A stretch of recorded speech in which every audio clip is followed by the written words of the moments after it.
La epilepsia es uno de los grandes problemas a los que se enfrenta la humanidad. Se estima que afecta a entre el 2 y el 4% de la población. No hay duda de los alcances que se han logrado en su diagnóstico y tratamiento, pero aún con la tecnología de punta se requiere de un mayor avance, principalmente en los casos de epilepsia de difícil control, y fomentar la investigación de nuevos medicamentos y técnicas quirúrgicas. Además, existe un campo que no ha sido explorado y en este se encuentran algunos obstáculos que vencer. Por desgracia, los menos abordados y los más complejos de resolver, como son los aspectos psicosociales y familiares, es decir, los relativos a la interacción del paciente con la sociedad y su familia. Debe resaltarse la necesidad de incrementar programas de educación a los pacientes y la sociedad acerca de la epilepsia y de los efectos que tendría en las personas con dicho trastorno. La atención de la epilepsia se ha enfocado a dos áreas: la médico-clínica, que es donde se ha avanzado más, y la psicosocial, que es muy escasa, pero no por ello deja de ser tan relevante su atención por parte de los profesionales.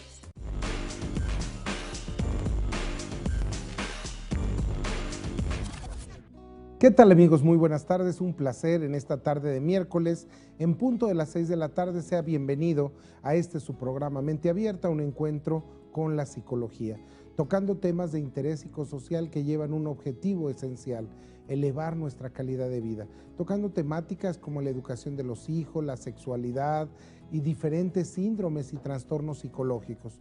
Como usted ya lo vio en la cápsula, hoy vamos a hablar de una alteración, de un trastorno que durante décadas, durante siglos, ha sido mitificado, distorsionado y a veces no dando el abordaje adecuado desde una perspectiva científica, como es el caso de la epilepsia.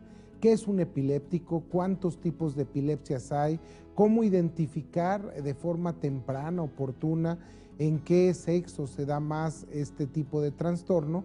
Serán algunos de los cuestionamientos que nuestro invitado el día de hoy podrá aclarar para todos nosotros.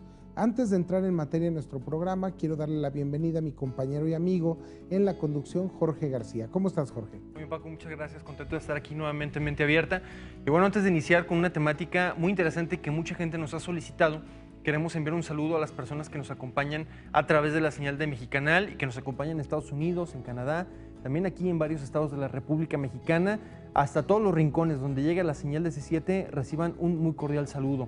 De la misma manera, queremos nosotros recordarle nuestras líneas telefónicas para que entre en contacto con nosotros y nos haga llegar sus preguntas, comentarios. Su experiencia también es muy valiosa que nos la comparta. 3030-5307, 3030-5307, está apareciendo actualmente en pantalla nuestro número telefónico. También puede comunicarse al correo electrónico menteabierta@jalisco.gov.mx. Se los reitero, menteabierta@jalisco.gov.mx. Y también búsquenos en las redes sociales a través de Facebook como Mente Abierta, y es otro espacio en el cual usted puede señalarnos cuáles son sus diferentes preguntas en torno a esta y otras temáticas que también quiera que transmitamos aquí en este programa, que es diseñado para todos ustedes. Les recordamos la página del Sistema Jalisciense de Radio y Televisión, www.sjrtv.jalisco.gov.mx, para que sintonice toda la programación, tanto de C7 como de Jalisco Radio. Bueno, y el día de hoy, ya lo comentas, Paco, un experto, una persona que ya ha estado con nosotros anteriormente, el doctor Rodrigo Ramos. Bienvenido, doctor. Muchas gracias, Jorge. Muchas gracias, Francisco, y un saludo para todo su auditorio. Gracias. Antes de entrar en materia, quiero dar una muy leve semblanza de la larga trayectoria profesional de nuestro invitado. El doctor Rodrigo Ramos Zúñiga, él es neurocirujano recertificado, cuenta con estudios de posgrado, tanto maestría y doctorado en el campo de las neurociencias. Es profesor investigador, miembro del Sistema Nacional de Investigadores.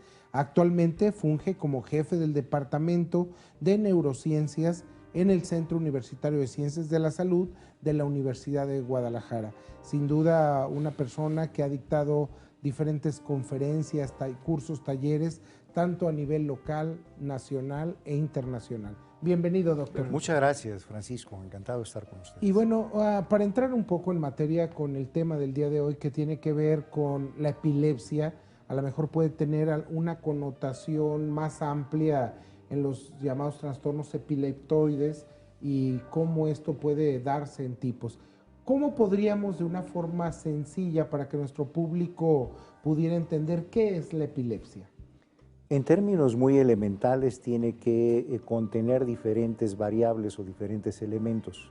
Uno de ellos es de que se trate de crisis convulsivas originadas por una actividad eléctrica anormal del cerebro. Esta observable físicamente y documentada también a través de estudios. El siguiente elemento es que tiene que ser un evento recurrente, es decir, no hablamos de una crisis aislada, sino de fenómenos que son repetitivos, lo que hace que la epilepsia como tal sea una entidad crónica. Con estas características, entonces, puede haber diferentes variantes clínicas, desde una crisis convulsiva generalizada, donde hay movimientos en todo el cuerpo de forma involuntaria, no controlada, no predecible por el individuo en la mayor parte de las veces, y que puede entonces asociarse a otro tipo de componentes, pero esas son las características fundamentales al hablar de una crisis epiléptica, a diferencia de otro tipo de crisis que no necesariamente tienen estos elementos para ser tipificadas como tal. Doctor, ahorita que hablamos de la epilepsia y que, bueno, desafortunadamente se presentan en muchos casos, en Jalisco, ¿qué tantos casos se presentan? ¿Se presentan más en hombres o en mujeres? Bueno, guarda más o menos las mismas cifras de lo que es la epidemiología a nivel mundial y a nivel de la República Mexicana. Puede oscilar entre un 2 y 4% de la población. Sin embargo, hablando de crisis convulsivas aisladas, hay veces que puede presentarse hasta 35% hablando de una sola crisis sin que necesariamente sea epilepsia ya manifiesta como tal. Y también importa mucho los grupos de edad. Para tipificar los dos grandes grupos es en la infancia y la adolescencia y lo que es entonces ya la etapa de adultos. De hecho, esto supone que las causas o los orígenes también son distintos, porque en la primera etapa o en la infancia suponemos que casi siempre son factores en su origen que están relacionados con alguna situación prenatal o perinatal, es decir, alrededor de lo que es el embarazo, el parto y algunas enfermedades propias de los niños que pueden concurrir con crisis convulsivas o con epilepsia, en donde incluso están algunos factores genéticos. En cambio, en lo que son ya adultos mayores o en la tercera edad, casi siempre pensamos en causas adquiridas, es decir, que son individuos que nacieron sin la epilepsia, pero que por algún evento adquirido en el curso de la vida, dígase un traumatismo, dígase un parásito como cisticerco, dígase una enfermedad vascular cerebral o alguna enfermedad degenerativa o tumores, son los que entonces pueden hacer que aparezcan los síntomas de la epilepsia.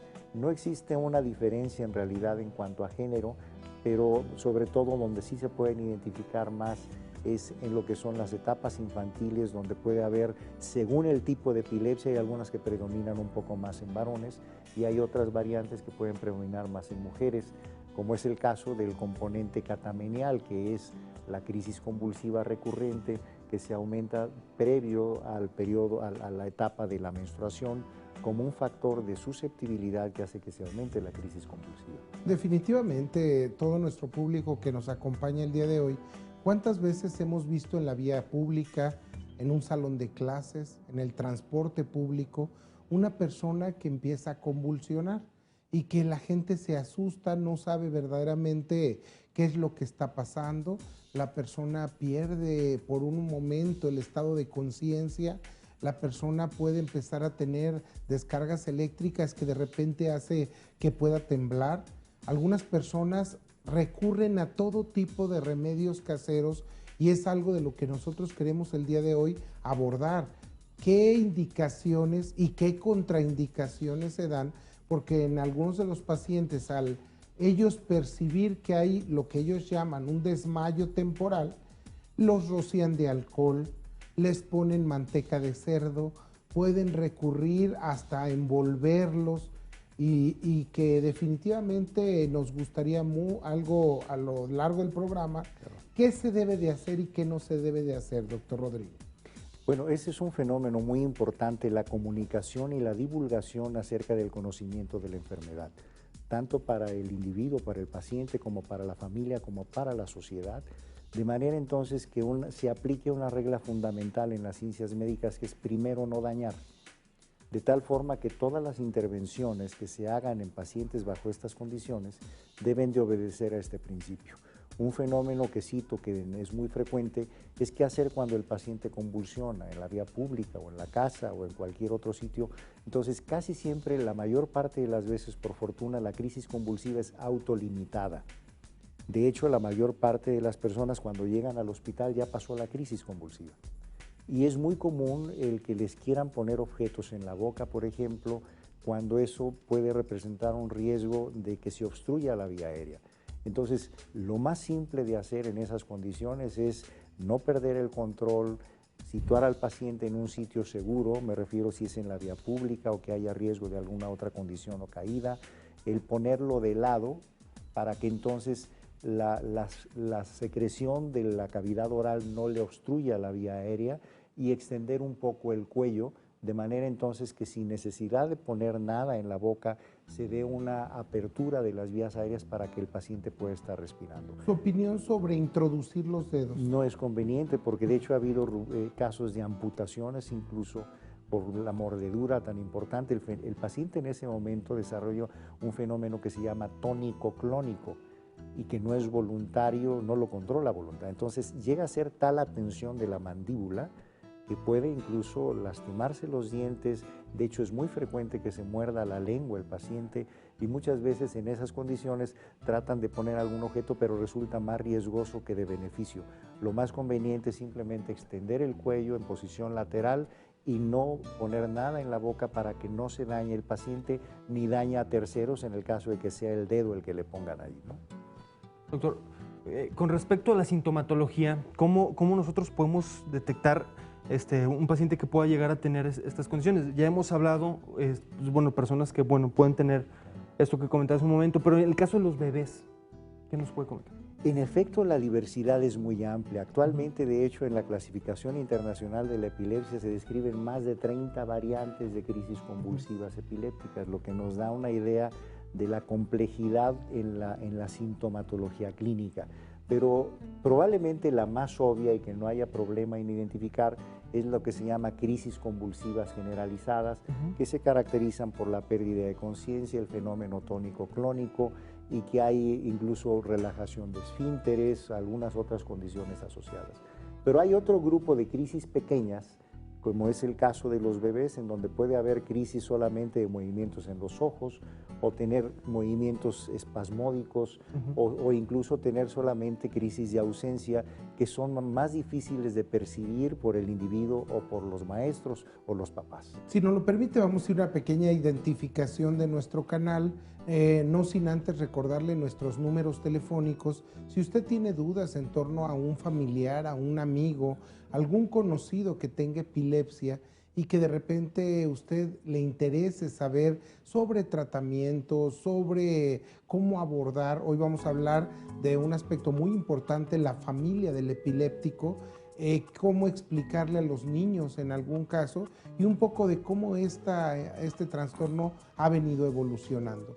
Nuestros números telefónicos en el estudio. Así es, 3030-5307, comuníquese con nosotros, háganos llegar sus puntos de vista, su experiencia, ya lo comentamos, es muy importante. Vamos de momento a una pausa y regresamos aquí a Mente Abierta.